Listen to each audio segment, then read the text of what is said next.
بسم اللہ الرحمن الرحیم۔ شروع اللہ کے نام سے جو بڑا مہربان نہایت رحم والا ہے۔ السلام علیکم۔ 15 ایسے کام ہیں جن کو اللہ دیکھ کر سخت ناراض ہوتا ہے۔ نمبر 1، اولاد خاص کر بیٹی کو گالی دینا۔ نمبر 2 پر مہمان کو دیکھ کر منہ بنانے والے۔ نمبر 3، اذان کے وقت کام میں مصروف رہنے والے۔ نمبر 4 پر ہے ماں باپ کی نافرمانی کرنے والے۔ نمبر 5 پر نماز کے بعد دعا نہ مانگنے والے، اور نمبر 6 پر کھانا کھاتے وقت بات کرنے والے۔ نمبر 7، دل میں بغض رکھنے والے۔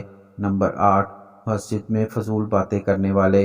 نمبر 9، یتیم اور مظلوم انسان پر ظلم کرنے والے۔ نمبر 10 پر ہے کھڑے ہو کر پیشاب کرنے والے۔ نمبر 11، فضول بولنے والے۔ نمبر 12، بہن بھائیوں سے یوں ہی یعنی چھوٹی چھوٹی بات پر بلا وجہ ناراض ہونے والے۔ نمبر 13 پر وعدہ کر کے مکر جانے والے لوگ۔ نمبر 14 پر غیبت کرنے والے۔ نمبر 15 پر نیک اور شریف عورت پر تہمت لگانے والے۔